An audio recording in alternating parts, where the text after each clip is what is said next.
É incrível como a tecnologia avança rápido, né? Computadores que usam física quântica para fazer cálculos, quem diria? Pois é, parece coisa de ficção científica, mas é a realidade. E você mandou um material super interessante sobre essa corrida global para dominar a computação quântica. Tem cada projeto inovador e a China tá dando um show. Que tal a gente mergulhar de cabeça nesse tema? Bora lá. A computação quântica é um campo que está evoluindo muito rápido, com potencial para revolucionar tudo. E para a gente entender essa revolução, acho que vale a pena a gente relembrar rapidinho o básico da computação quântica. Me explica uma coisa, qual a diferença principal entre a computação que a gente usa hoje e essa computação quântica? A diferença mais fundamental está nos bits. Os computadores clássicos usam bits que podem ser 0 ou 1. Certo. Mas a computação quântica usa qubits, que podem ser 0 ou 1 ou uma mistura dos dois ao mesmo tempo, por causa da superposição. Superposição. É tipo, imagina um bit que pode ser cara e coroa ao mesmo tempo. Nossa, que doideira! Uhum. E como isso impacta na capacidade de processamento? Aumenta exponencialmente. Com os qubits, a gente pode fazer cálculos muito mais complexos e rápidos. Entendi. É como se a gente tivesse um superpoder de processamento. Yeah. Mas você mencionou outra palavra que me deixou curioso. Entrelaçamento? O que seria isso? O entrelaçamento é um negócio bizarro da física quântica. Imagina dois qubits que, mesmo separados por quilômetros, influenciam o estado um do outro instantaneamente. Tipo uma conexão telepática entre eles. Isso. É como se tivesse um elo invisível desafiando as leis da física clássica. Caramba, parece mágica. Mas por que a gente precisa dessa nova forma de computação?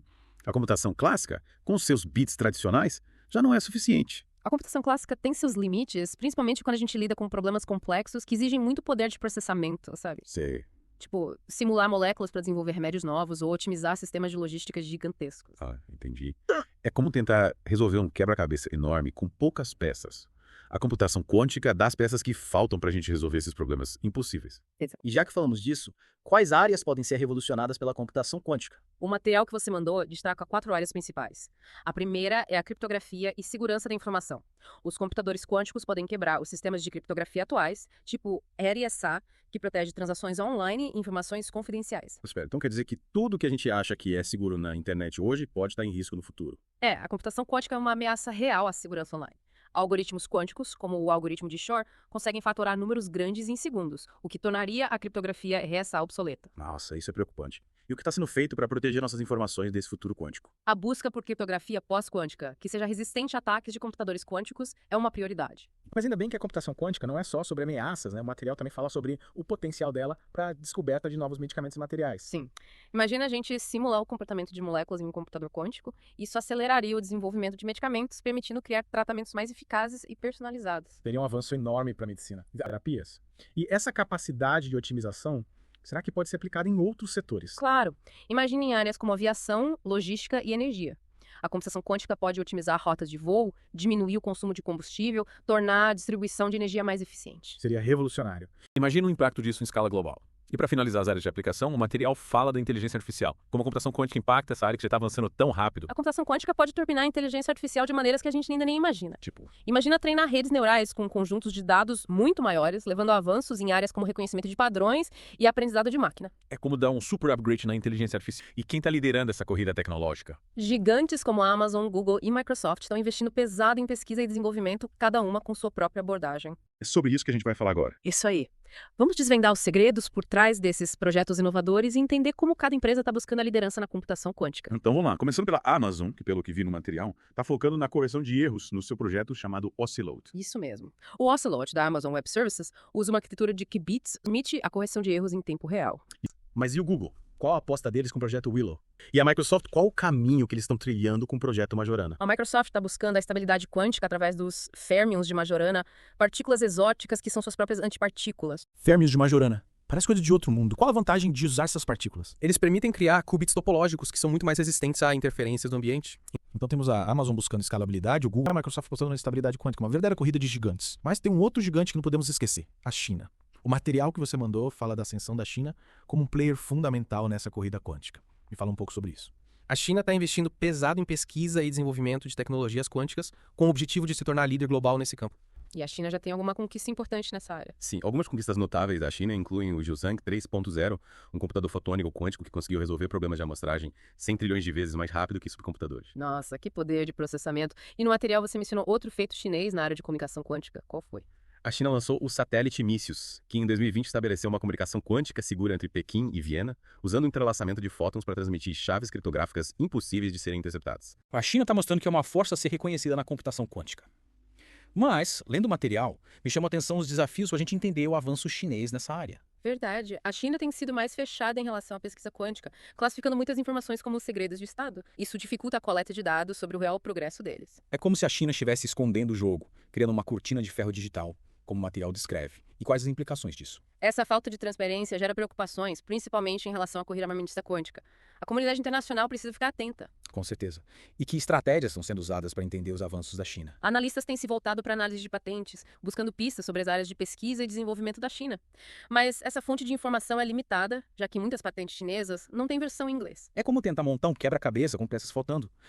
E essa estratégia, junto com os investimentos maciços e postura mais fechada, torna a China um competidor, e tanto nessa corrida global pela supremacia quântica. Parece que essa corrida está só começando e as implicações para o futuro da tecnologia, da economia e da geopolítica global são enormes. Sem dúvida, é fundamental que essa corrida seja ética e transparente, com respeito às normas de segurança global. E para navegar nesse mar de possibilidades e desafios, que tal a gente voltar ao material que você mandou? Ele destaca um ponto crucial: a dificuldade em obter informações precisas sobre os avanços da China em computação quântica. O que você acha disso? É verdade. Essa cortina de ferro digital imposta pela China impede a gente de ter uma visão clara do que realmente está acontecendo nos centros de pesquisa deles. É como se a gente estivesse olhando para uma caixa preta. A gente sabe que a China está investindo pesado e tem gente brilhante trabalhando em projetos ambiciosos, mas os detalhes, os resultados, tudo isso é mantido em segredo.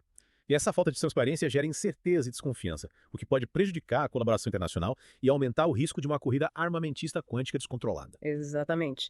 A China precisa se abrir mais para o mundo, compartilhar seus avanços e participar de forma mais ativa dos fóruns internacionais sobre ética e segurança da computação quântica. Afinal, o objetivo final da ciência e da tecnologia deveria ser o benefício da humanidade como um todo.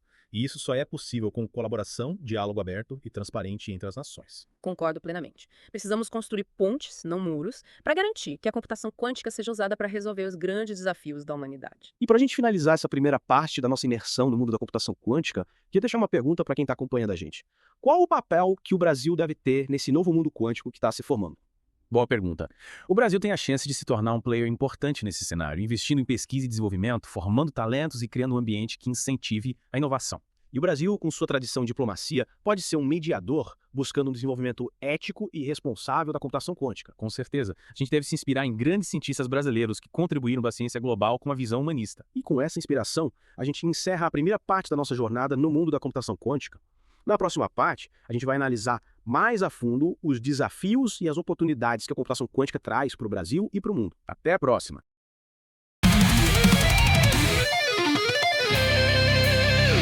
E aí, pronto para continuar a nossa imersão no mundo quântico. A gente parou naquela discussão sobre a China e a cortina de ferro digital que impede da gente saber exatamente o que eles estão fazendo. Me deixou pensando bastante isso. É difícil analisar o papel de um país que não mostra as cartas, né? Mas, pensando bem, essa corrida pela supremacia quântica não tem só a China, certo? Não. Tem Estados Unidos, Europa e vários outros países investindo pesado nessa área. E como que funciona essa dinâmica? É cada um por si ou tem colaboração entre os países? É um mix, na verdade. Tem muita competição, claro, mas também existe colaboração, principalmente em pesquisas básicas e no desenvolvimento de regras éticas para a computação quântica. Entendi. Mas me fala, qual a diferença entre a abordagem da China e, por exemplo, a dos Estados Unidos? A China tem uma abordagem bem centralizada, com o governo controlando os investimentos e as pesquisas. Já os Estados Unidos apostam em um modelo mais livre, com universidades, empresas e startups participando ativamente. Tipo, a China está jogando xadrez, com o governo movendo as peças, enquanto os Estados Unidos apostam em um jogo mais dinâmico, com vários jogadores. É uma boa analogia. E a Europa também tem um papel importante, com programas de pesquisa em conjunto entre os países da União Europeia. E qual modelo você acha que tem mais chances de sucesso no futuro? Difícil dizer, mas a competição entre esses modelos está acelerando o desenvolvimento da computação quântica, isso é certo. E isso é bom, né? Quanto mais rápido essa tecnologia evoluir, mais rápido a gente pode usar ela para benefício da humanidade. Com certeza. Mas é importante que essa corrida seja ética e transparente, com respeito às normas de segurança global. A gente não quer uma corrida armamentista quântica. Verdade. E já que a gente tocou nesse assunto, que tal a gente analisar os riscos e desafios que a computação quântica apresenta?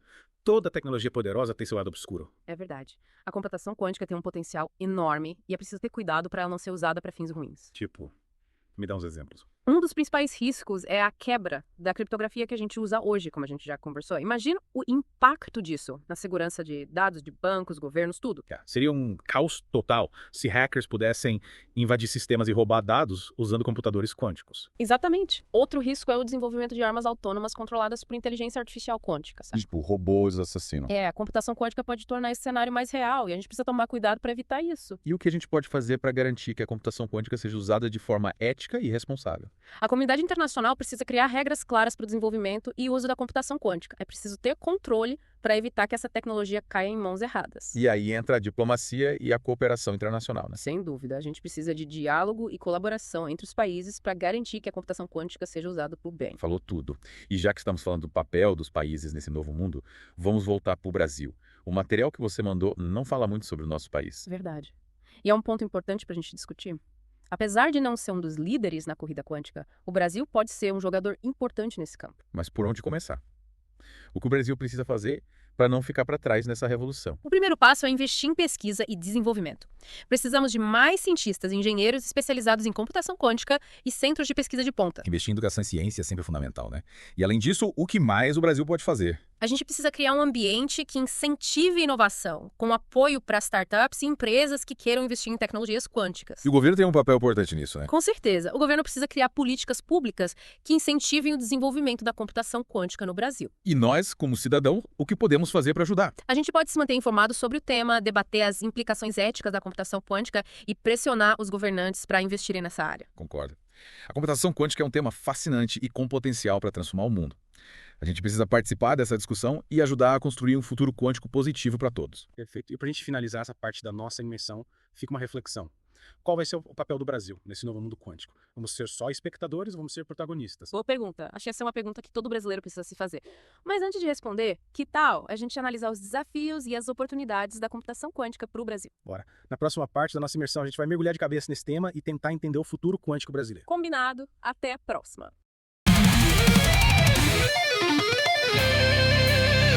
E aí, tudo pronto para a última parte da nossa imersão no mundo quântico. Passamos por tanta coisa, desde os conceitos básicos até a corrida global para dominar essa tecnologia. Foi uma viagem e tanto, né? E agora, para fechar com chave de ouro, acho que a gente precisa voltar para o Brasil e entender como o nosso país se encaixa nesse novo cenário. Concordo.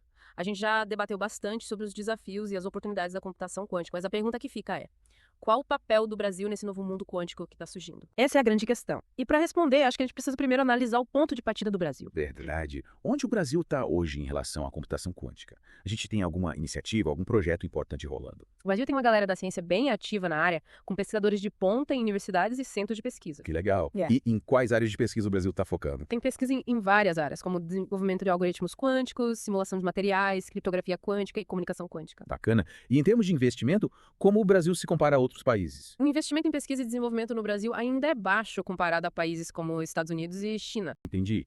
Como se o Brasil estivesse começando a corrida quântica agora, mas precisa correr mais para alcançar os líderes. Exatamente. Mas o Brasil tem potencial para ser um jogador importante nesse campo, principalmente se focar nas áreas que a gente já manda bem. Tipo, me dá alguns exemplos de áreas onde o Brasil pode se destacar. O Brasil tem uma biodiversidade enorme, o que abre um leque de opções para aplicar a computação quântica em áreas como biotecnologia e desenvolvimento de novos remédios. Faz sentido. A computação quântica pode ajudar a gente a desvendar os segredos da nossa flora e fauna e criar soluções inovadoras para a saúde. E além da biotecnologia, o que mais o Brasil pode explorar? O Brasil também tem um setor agropecuário super forte e a computação quântica pode ser usada para otimizar a produção de alimentos, usar os recursos naturais de forma mais eficiente e desenvolver novas técnicas de agricultura de precisão. Verdade. A computação quântica pode revolucionar o agronegócio brasileiro. E que outras oportunidades você vê para o Brasil nesse novo mundo quântico? Acho que o Brasil também pode se destacar na área de educação e formação de talentos. A gente pode criar programas de pós-graduação em computação quântica, atrair pesquisadores estrangeiros e formar uma nova geração de especialistas. Concordo. Investir na educação é essencial para o Brasil se tornar um centro de inovação em computação quântica. Mas além das oportunidades, a gente precisa falar também dos desafios, né? Sim, claro. Um dos principais desafios é a falta de investimento em pesquisa e desenvolvimento. O Brasil precisa aumentar o investimento público e privado na área para se tornar competitivo. Dinheiro que move inovação, né? Mas e além do investimento, que outros desafios o Brasil enfrenta? Outro desafio é a falta de infraestrutura adequada para pesquisa em computação quântica. A gente precisa de laboratórios de ponta, equipamentos modernos e acesso a computadores quânticos de última geração. É como se a gente tivesse os pilotos, mas não tivesse o carro de corrida. Exatamente. E também falta gente qualificada na área. Precisamos formar mais cientistas e engenheiros especializados em computação quântica. E para formar esses profissionais, a gente precisa investir na educação básica, né? Despertar o interesse das crianças e dos jovens pela ciência e pela tecnologia. Com certeza. A gente precisa plantar essas sementinhas aí cedo. E qual o papel do governo nesse processo? O que o governo pode fazer para impulsionar a computação quântica no Brasil? O governo tem um papel fundamental em criar um ambiente que incentive a inovação. Tipo, Me dá alguns exemplos. O governo pode financiar pesquisas, criar programas de incentivo a startups, investir em infraestrutura e promover a cooperação internacional. E nós, como cidadãos, o que podemos fazer? A gente pode se manter informado sobre o tema, participar de debates, pressionar os governantes e apoiar iniciativas que promovam a educação em ciência e tecnologia. É verdade. A computação quântica é um assunto que afeta todo mundo e é importante que a gente participe dessa conversa. Com certeza. A computação quântica tem o poder de transformar o mundo, para melhor ou para pior. É importante que a gente esteja preparado para esse futuro quântico que está chegando. E com essa reflexão, a gente encerra nossa imersão no mundo da computação quântica. Espero que essa jornada tenha sido legal e que tenha despertado em você a vontade de continuar explorando esse tema fascinante. Eu também. E lembre-se, o futuro da computação quântica está nas nossas mãos. Vamos construir um futuro quântico ético, responsável e que beneficie a humanidade inteira. Até a próxima emissão.